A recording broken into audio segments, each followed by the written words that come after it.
Okay, thank you. Well, Dr. Mary McMurran is an associate professor and chair of graduate studies in English at Western University in London, Ontario, Canada, originally from Oakland, California. She received her PhD in comparative literature from New York University in 1999. She taught and researched at the University of Wisconsin and the University of Chicago before starting a job in Canada in 2006. Her first monograph, The Spread of Novels, Translation and Prose Fiction in the 18th Century, was published by Princeton University Press in 2009. And together with Alison Conway, she also co-edited a volume, Mind, Body, Motion, Matter, 18th Century British and French Literary Perspectives, published by Toronto 2016. One of her latest peer review articles, Locke's Mythical Thinking, Metempsychosis and the Theory of Personal Identity, 2020, deals with the theme of our seminars. She is currently working on her next monograph, which will examine the idea of the embodied soul in 18th century lyric poetry and philosophy. Today, Mary Helen will tell us more about reincarnation in early modern English literature, and I myself am very keen to hear about it. Thank you. Over to you, Mary. Hi, everyone. Thank you. I'm going to share my screen and maybe start with a couple of prefatory remarks.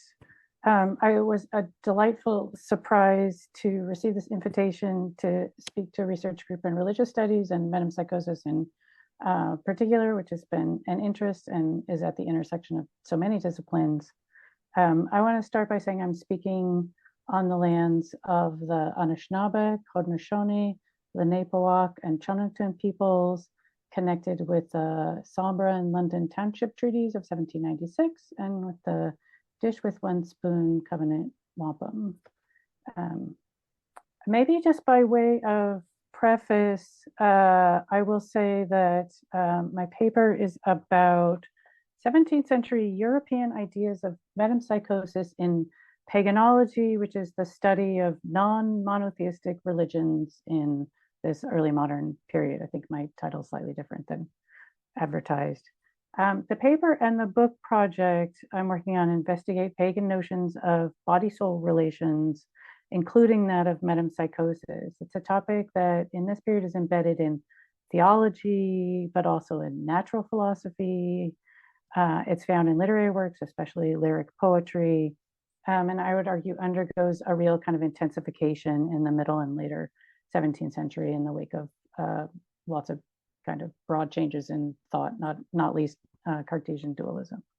So in the book, I'm working mostly with 17th century writers interested in defending pagan alternatives to Christian doctrinal views of body and soul. So metempsychosis is one.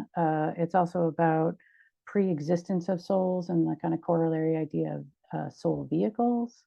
And then the third one is plastic nature, or the idea of there being a soul of the world operating in nature. So maybe to kind of preview the approach I'm taking here, I would just say that I might describe it as a kind of intellectual history of how European thinkers conceptualized body soul from both ancient paganism and then these newly, still really poorly understood new religions of around the world.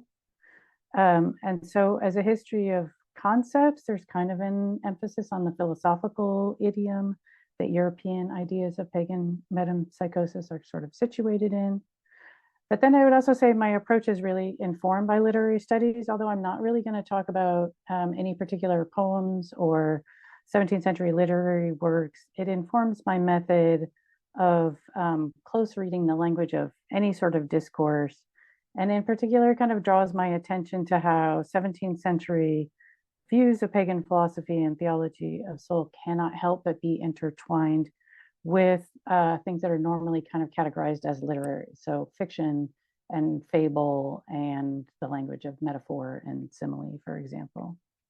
So I'll get on with the talk. I just want to say thanks for having me. I'm really honored to talk to a group of scholars who are outside my discipline of formation.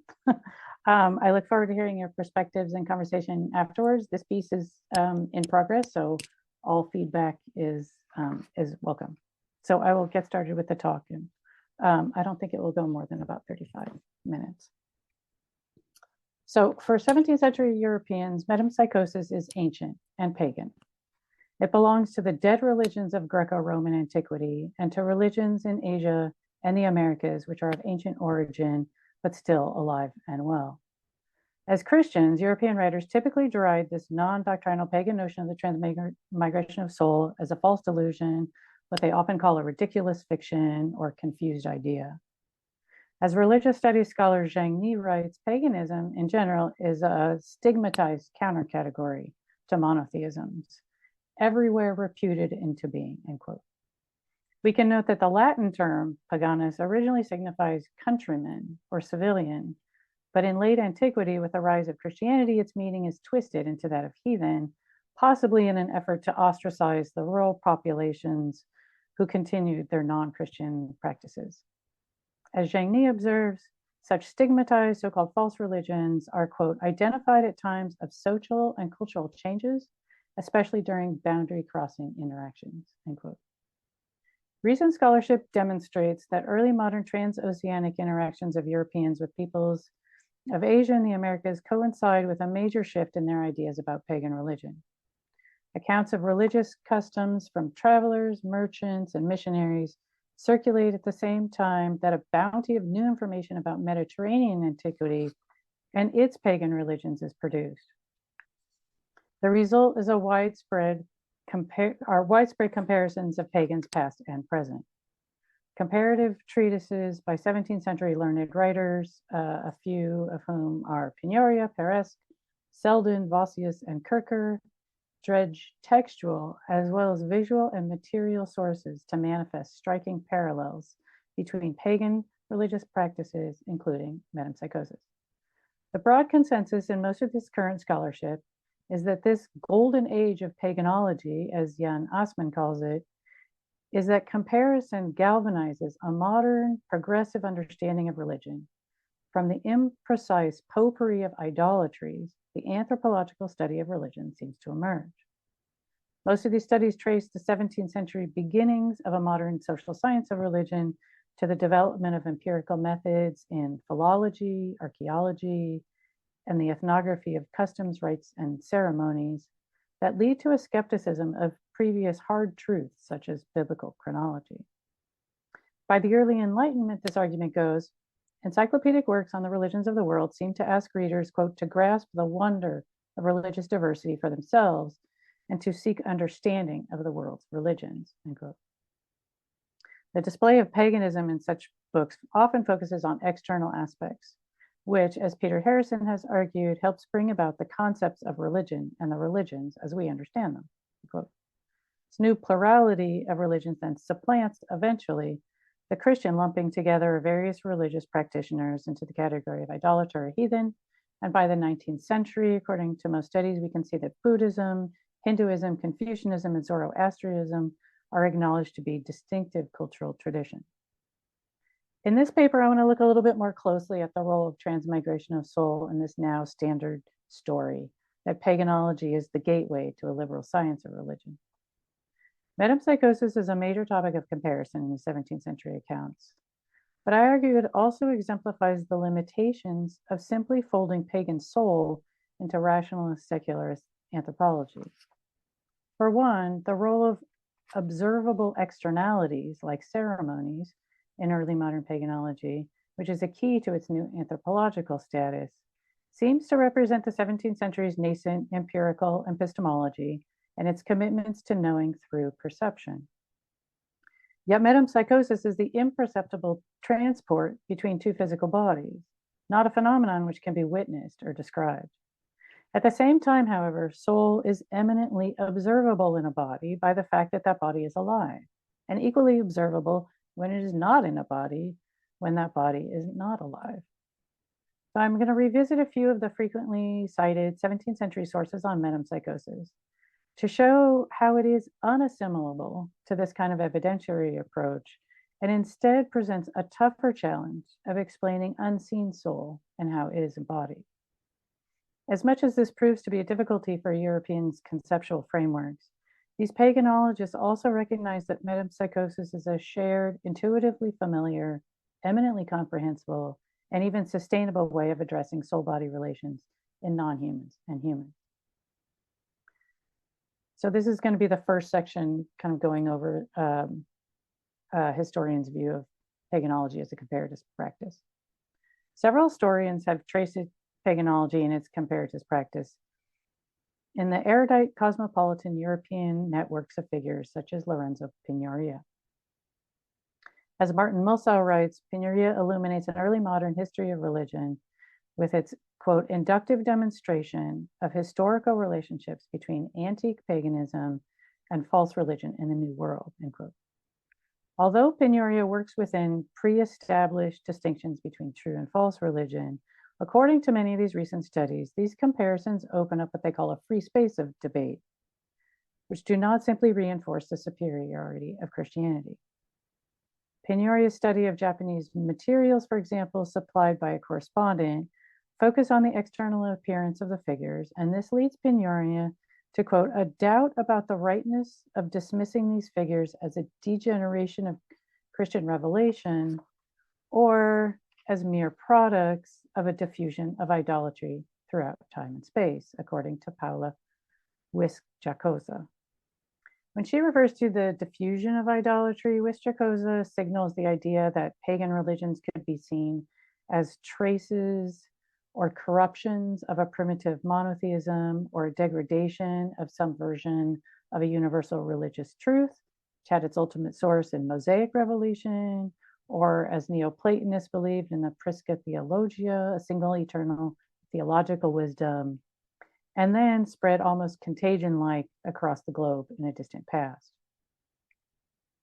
So 17th century paganism methods seem to result in relativizing religious truth. But scholars are sometimes at pains to distinguish a clear path towards rigorous observational tools and a corresponding attitude of neutrality about religion. Nicolas Claude Fabi de Paresque, an early 17th century Egyptologist, compared Africa and the ancients by obtaining, quote, knowledge from the field, which would improve that from books. Yet, as Peter Miller writes, this was less observational than a speculative wish. Miller says, quote, it was in contemporary Africa that Paresque believed he could catch a glimpse of the moment when religion and society both began, end quote. Athanasius Kircher, a German-born Jesuit who worked with manuscripts in antiquities and was a conduit for the Jesuits' global communication network in Rome, published his Egyptian Oedipus in 1655, which translates Egyptian hieroglyphics, but also makes reference to traditions of Asia, the Americas, and the ancient Mediterranean altogether in, quote, an attempt at a restitution of ancient Egyptian doctrine. His translations are mistaken, as Daniel Stolzenberg writes in a good study on this. And Stolzenberg argues that for Kircher, religious apologetics played a, quote, secondary role. His primary interest, which distinguishes him from earlier Renaissance perspectives, is for Stolzenberg, quote, more historical than philosophical. This is another book by Kircher on China. João Prau Rubius, who's written extensively on early modern paganism, explains that, quote, the ideology of a modern empirical science of natural and human diversity was still often ahead of the practice. You can see in Kircher's work on, China as one of these pagan world religions, is represented in the frontispiece by, the missionary iconology and the map of China, and right. So it's very much takes place in a kind of specific religious and dogmatic viewpoint. Rubius writes that there is nevertheless a break with past historical perspectives. 17th century paganisologists tend, on the whole, then, to be portrayed as harbingers of historical methods that would prevail mostly in the 19th century. A single work, the prestigious 7-volume folio, Ceremonies and Religious Customs of All the Peoples of the World, started being published in 1723, is an encyclopedic collection of information on global religious practices, illustrated with over 100 fine engravings. It has been said to represent, quote, a decisive shift from antiquarian analogy to anthropological generalization, end quote. The book may seem exhaustive and intellectually rigorous, but it continues to use the rubric of idolatrous peoples. And the editor includes explicit condemnations of paganism as a false religion in the works that he reprints, as well as in his own commentary. The prefatory essay by the editor, Jean-Frédéric Bernard, explains that the origin of religion is natural and universally shared by humanity. This idea was put forward decades before by Herbert of Cherbury, does not simply emphasize neutrality or relativism, however. Instead, Bernard makes the familiar point that a pure natural religion was corrupted into idolatry. This vignette is kind of interesting just because it makes all these religions look the same. So paganism on the far right, but then Islam next to it, Christianity second from the left, and then Judaism on the left, kind of as if they're all equal, and yet the three monotheisms visually are represented in a way that's much more symmetrical. And then paganism on the right is this sort of natural religion. It's more people. It's not sort of focused on, right, the singular interior kind of belief and practice of prayer. In addition, Bernard, the editor of the book and the writer of the preface, his comparative ethnography owes, quote, a great deal to Protestant anti-clericalism, according to Rubius, and thus is embedded in biases based in Christian factionalism as well. Anthony Grafton, the eminent early modern historian, takes perhaps a more realistic view of this period's comparatism as a much less modern and scientific pursuit.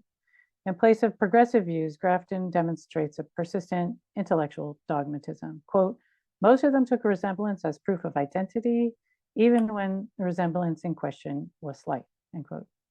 He notes that the, what he calls standard of precision for evidence is lacking, not least since these comparatists generally assumed what they set out to prove. A few other historians have also registered challenges to, a quote, retrospective and anachronistic foreshadowings in studies of comparative paganisms. In his discussion of parallels that purport to demonstrate this sort of single origin for all religions, Jacques Ravel makes an intriguing point that early Enlightenment writers did not have a prehistory of religion in their sights, but rather that such resemblance are, quote, anchored to a point out of history at the very origin of time, end quote. It's rarely recognized that metempsychosis as a feature of various pagan religions, in terms of how it's written about in this period, exemplifies precisely this anchoring outside historical time. While European accounts of statues of gods, performances of sacred rituals, typically take these as belated symbols of a true divinity, metempsychosis necessarily exists outside the frame. It cannot be reported like these other facts in an anthropological way, not least because transmigration of soul points directly to the eternal. So I'm going to turn now in the second section to some of the comparative treatments of metempsychosis written mostly in the very late 17th century or very early 18th century to show a little bit more precisely how transmigration continually touches the eternal and yet remains comprehensible, but in ways that deviate from empirical knowledge. All of the texts I cite in this section have been used as evidence for the liberalizing attitude toward religion, but my aim is to see where, upon more careful examination, metempsychosis refers to what is in but not bound to the finitude of time.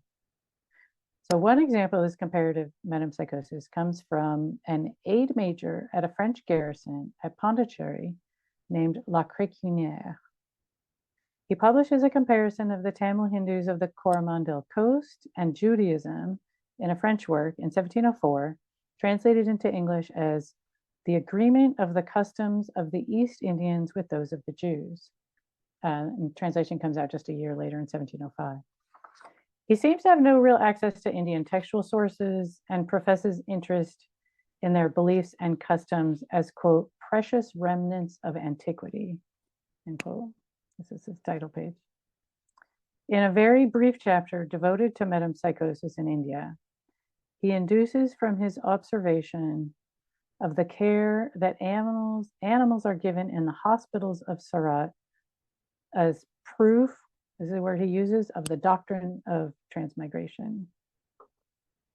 Presumably because if animals receive attention or care, they must be human souls in non-human bodies. He then says the doctrine of transmigration of souls was introduced by the Buddha, who claimed to, quote, have received it from heaven, unquote, and that the Buddha told others that he himself had lived in other bodies in order to persuade his innocent followers. Lacroix-Quinaire also says the Buddha secretly did not believe in transmigration. Whether or not Lacroix-Quinaire heard this in India is unclear, but these are familiar stories about the ancient Greek philosopher and religious leader Pythagoras, who is Europeans' main source for metempsychosis in antiquity. John Toland, writing around this time, makes the same point in his letters to Serena. Quote, Pythagoras himself did not believe in the transmigration, which has made him so famous to posterity. End quote. Toland, probably using the same ancient biographies of Pythagoras that Lacroix-Quinaire did, writes that Pythagoras' personal opinion contradicted his publicly shared view. Toland goes on to extrapolate that metempsychosis, quote, had a beginning at a certain time or from a certain author who was the inventor, end quote. Another of their contemporaries, Balthasar Becker, who's Dutch, concurs. Pagans, Becker writes, quote, have not acquired so much insight into the state of souls separated from their bodies, invented transmigration and purifications. In other words, like they didn't know well enough to know otherwise what a separable soul was, therefore they had to invent transmigration. This emphasis on the duplicity of religious leaders seems to perform the quintessential Enlightenment tactic of discrediting hallowed authorities. Once the power of these authorities is pierced, transmigration of soul appears as a mere invention of mortals. Toland also takes up Pythagoras' what he calls his internal or secret doctrine. And when he does, his tone changes. He writes, this is the quotation you have on screen, that Pythagoras meant no more than the eternal revolution of forms in matter, those ceaseless vicissitudes and alternations which turn everything into all things, and all things into anything, as vegetables and animals become part of us. This eternal revolution of forms and matter resituates metempsychosis in a significant way. Instead of imagined by one pagan man, it belongs to an ancient philosophy of forms and matter, to unchangeable principle and bodily generation. Thomas Stanley, a prominent 17th century historian of philosophy, explains metempsychosis in Pythagoras this way. Quote, the soul passing through the circle of necessity lives at different times in different living creatures. Unquote. This circle of necessity is the cycle of regeneration of forms and matter. It implies also, as Stanley writes, that, quote, we ought to esteem all animate creatures to be of the same kind with us, end quote. So on the one hand, metempsychosis is derogated as a human construction that came about at a particular time for the purposes of misleading others. And yet, when Toland explains what metempsychosis means, it is also nature's own ahistoricity, its ceaseless vicissitudes. When Toland writes here that Pythagoras meant no more than this never-ending revolution, he not only suggests that metempsychosis is outside of time, but also that it is familiar. So if we go back to that last part of the quotation again, alternations that turn everything into all things and all things into anything, as vegetables and animals become part of us. Good. Toland seems to be implying that eternal revolution is not a mystery, but what we know is the ordinary daily experience of eating.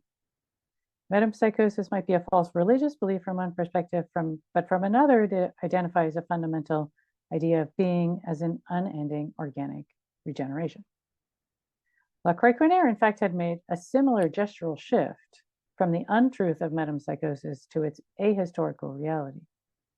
The idea of metempsychosis gains easy reception, he says, in the minds of men because of, quote, the idea which all the world had of the soul, that is, that it does not die with the body, and that after it is separated from the body, it goes to some place, end quote. Like Toland's idea of the circle of nature, this separable soul is eternal, one that does not die with the body, and therefore must be incorporeal. But this soul acts much like organic things because after it is separated, he says it goes to some place. That is, it changes form and location like physical beings. Although both writers seem to regard the function of metempsychosis from the point of view of the human institution of religion, in which priestly authorities take advantage of heathen gullibility, when they address the meaning of metempsychosis, their perspective expands from human social concerns to deathless nature. In previous research into early modern ideas of metempsychosis, I looked at John Locke's famous identity chapter in the essay concerning human understanding. Most scholars have assumed that Locke uses metempsychosis as a kind of foil.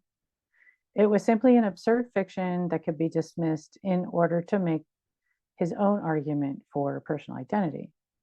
Indeed, Locke's chapter attempts to redefine personal identity as a self-evident mental phenomenon of a consciousness continuous with itself. Thus, his interest in metempsychosis is whether personal identity, as mental contents of an individual memory, could be transported when the soul moves to a new body. He definitely does not endorse a belief in transmigration of the soul, but the context of paganism reveals that he takes transmigration of soul seriously, as do his contemporaries. Locke makes a startling analogy because transmigration as an understanding of personal identity, untethered to an individual body, and his own view that personal identity is consciousness, which likewise has no clear and necessary relation to an individual body, become sort of parallels for him. So Locke uses this supposedly absurd or extravagant fiction as a playful conundrum to convey his own counterintuitive claim. I think it's significant that metempsychosis features importantly in Locke's cornerstone of modern empirical epistemology, as if to say that empiricism itself must somehow incorporate these dismissed ideas of pagan soul. But for Europeans engaged in comparative paganisms, like the people I've quoted so far, however, metempsychosis taps into pagan soul's much broader and more complex webbing in Western philosophical and theological thought. The remarkable thing about metempsychosis is how many strands of the fabric of soul theory it pulls at. In addition to this question of personal identity, which is Locke's focus, transmigration also relates to soul's afterlives, including punishment or reward based on individual actions. It also touches on the idea of a separable soul and at the same time an embodiable soul, which we have just seen. Comparisons of metempsychosis between India and the ancient Mediterranean also frequently bring up the idea of soul as a kind of life principle. Quote, Indian idolaters are unanimously agreed that man has a principle of life within him by whose power he acts and moves, end quote. This is from a report by an anonymous Portuguese priest who resided in South India.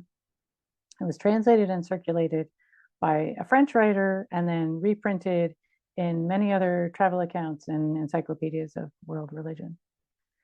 The same Portuguese priest cites another view he attributes to people in India. Quote, man has two souls, one vegetative and the other intelligent, going on to claim that some of their doctors pretend that this intelligent soul is God himself who animates man with his own essence, end quote. Another thing that's attributed to Indian religions is the idea that animals have souls. That's frequently repeated. It is not difficult to trace all these ideas to ancient Greco-Roman philosophies of soul, which were later Christianized, which then become central again in the 17th century's interest in alternative soul theories.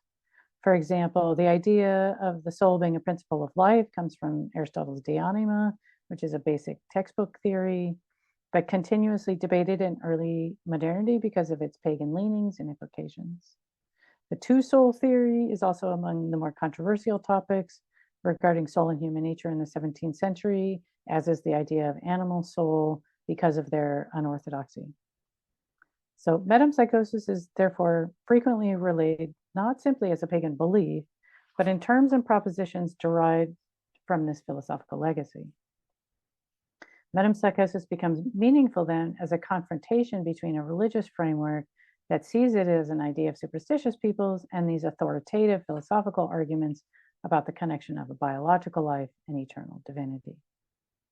So I want to finish this last section with a reading of one of the more systematic and careful treatises on the topic of comparative metempsychosis. It's a letter written by a French Jesuit missionary. His name is Jean Venant Boucher. He arrived in Madurai, India in 1688. He writes the letter to Pierre Daniel Huet, who's the Bishop of Avranches in France. It's subsequently published in collected writings of Jesuit missionaries called the Lettres Édifiantes. It's also reprinted in other encyclopedic works on world religions, collated with other writings and images of Indian religions. This is one example. This is a kind of a re-edition, but very much a kind of reorganization of the religious customs and ceremonies by Bernard and Picard. So it reuses all the images from that previous 7-volume work on religions of the world, but then all the written works are redone by a Catholic instead of a Protestant. This came out in 1741, and typically it includes a large section on the religions of India, among other idolatrous peoples, and these are some of the images that were used in both of those encyclopedic versions about Indian religions. So Boucher addresses in this letter the specific topic of metempsychosis in India and ancient Greece and Rome because he says he has been asked about it so often. Laid out in enumerated subtopics, he cites ancient Greek and Roman sources with care. He also cites the Puranas and conversations with locals, suggesting that he had a grasp of the Sanskrit and Tamil languages. He writes near the start of the letter that, quote, the generality of Indians acknowledge their immortality, but demonstrate it by the metempsychosis, end quote. This universalist tenet allies Indian religion with Christianity, but as a missionary, Boucher immediately follows it with the more dismissive statement, quote, "'Tis hardly to be conceived how so romantic and extravagant an idea should be spread all over Asia."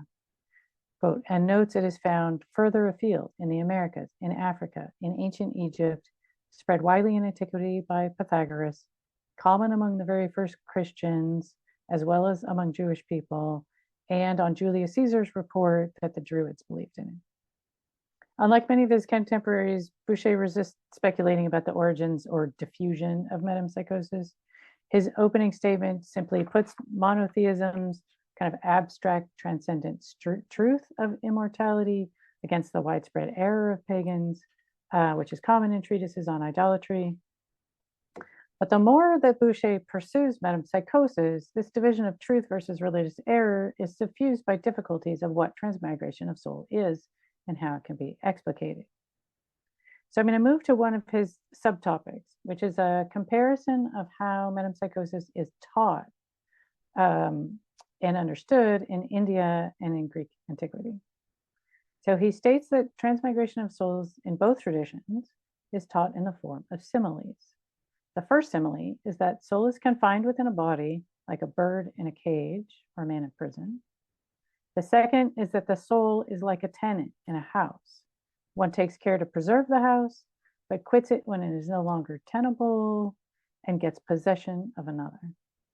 The third is that the soul is in a body as a pilot on a ship. For Boucher, similes are the correlative of fictions or stories. They're indirect intellectualizations of an abstract language. He writes that, quote, Indians compare the soul confined in its body to a man in a prison. They tell you 1,000 stories to corroborate this, end quote. Even though Boucher tries to distinguish idolatrous Indians who take such stories or figures as, quote, incontestable demonstrations of the doctrines from Pythagoras' similes, which he claims explicate Pythagoras' tenets by illustration only, it's doubtful this is true of the Pythagoreans on the one hand, and certainly not something that Boucher probably could distinguish in any case. Storytelling and fiction are constant themes in his letter. The Hindu Puranas explain transmigration of soul in, quote, 100 stories, exactly conformable with those which the Pythagoreans relate of their great master. Metempsychosis may be a major worldwide tradition told in similes and stories, but Boucher does not seem able to dignify these forms as knowledge of the soul-body relation. As a Jesuit, he would have been educated in scholastic philosophy and theology, which is evident perhaps in the structure of the letter with its divisions, even more evident, I would say, in the fact that those divisions are preceded by his definition of the term. Quote, the Indians, this is the quote on the screen, the Indians, as well as the Pythagoreans, understand by the term metempsychosis the transmigration of a soul into several different bodies, which she is feminized because the Latin word for soul is feminine, which she animates successively in order to perform those operations which are essential to her, and wherein she acts according to her nature, end quote. This diction of performing essential operations and acting according to nature names the principles of what a soul does in a body, rather than narrating it as a story or explaining it in allegories or similes. Not surprisingly, given Boucher's philosophical training, metempsychosis leads to what he calls, quote, the more curious researches into the doctrine, by which he means a higher order abstraction of the ideas which Indians and Pythagoreans respectively entertain of the nature of the soul. Those are his words. Boucher assumes that somehow behind the fables, perhaps hidden under fictions of simile and story, which might be made up by certain people for their own purposes, lie ideas such as nature and its equivalent term, essence. The clue, however, I think, to Boucher's attempts to negotiate soul fables and a philosophy of soul is his frequent repetition of a single keyword, the verb to animate in French. For example, Boucher writes, now, say the Indians, the gods themselves are obliged to animate some human bodies for their purification and do penance in them, end quote. Later in the letter, he writes, quote, Indians as well as the Platonists assure us that these souls are fond of animating material bodies where they reside until purified. The vernacular word animate is, of course, from the Latin anima, which signifies soul, spirit, or life. The Latin verb animare is to fill with breath or air, hence to make alive, endow with spirit. And the Latin animal is a living being. Thus, to be animate is to be both endowed with spirit and with matter. In early modern English, the word animal retains some of this usage in the formulation animal spirits, which locate the vitality or life force circulating in a body and is understood as both corporeal and spiritual at the same time. Boucher may use this particular term for its ancient echoes of inspirited physicality, his incorporeal gods and pure souls that must or wish themselves into bodies is the act of animation, which is to say, bringing together of souls independent with matter as a life. Boucher's use of the word animate is not unique or even particularly unusual. It's commonly said, for example, that the ancients believed in the anima mundi or animated nature, where the divine is in all things, and in a special way in the heavens, where the stars are animated intelligences. The idea is often repeated in reports of indigenous peoples of the Americas and peoples of Asia, so much that, according to Dmitry Levitin, quote, what defined pagan thought was a kind of animism that fused God with nature, end quote. According to Levitin, pagan animism was at first understood as concealing a primitive monotheism. But then in debates about Eastern religions at the end of the 17th century, it starts to signalize a materialist stance about the world. In other words, that the only thing there is in the world is matter or material, and therefore is a kind of monism.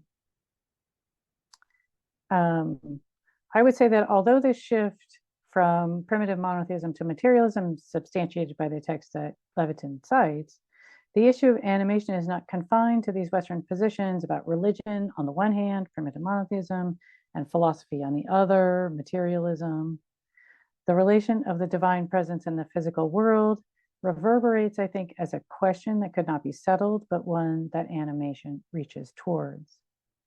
Metempsychosis surfaces as the exemplar of the possibilities for both a divine separable soul and a bodily or physical soul, the eternal as the natural. Boucher chooses and insists on the word animate, I think, for this reason, and I'm going to cite a final passage from him. quote, if the grand maxim of the Pythagoreans and Platonists were once admitted, that is, that the whole man consists in the soul, that the bodies which souls animate are not more than vehicles or machines which they make use of, or garments which they put on, it would follow by a parity of reason that souls must transmigrate promiscuously to trees, plants, and all things else, end quote.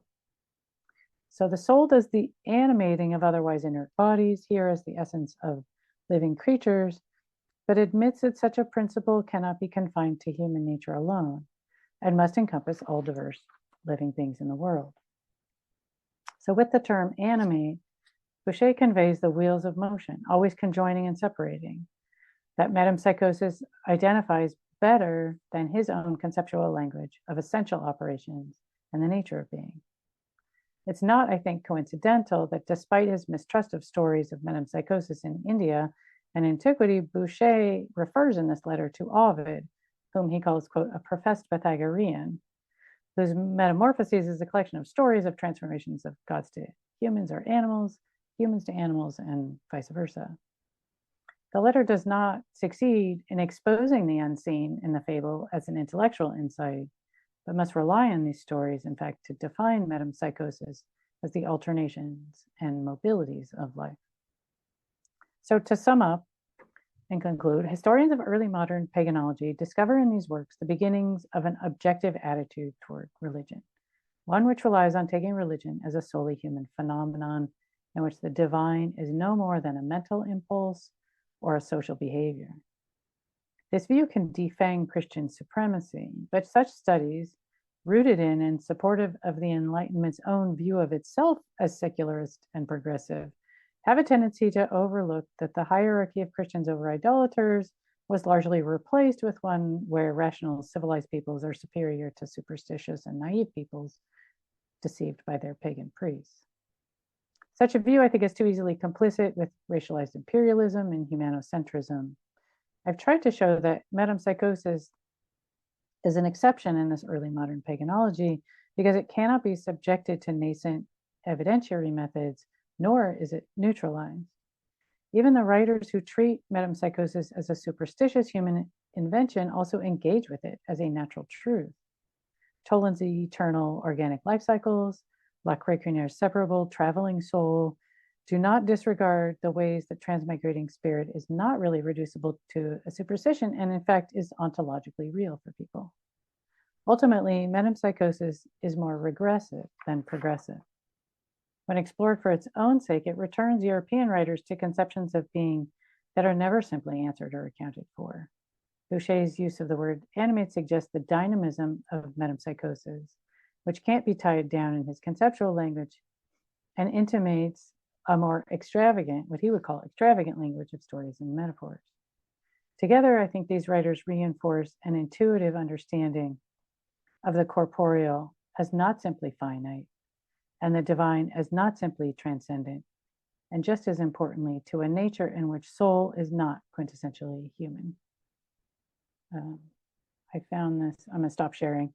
I found this Peter Paul Rubens vision of Pythagoras interesting as a final image.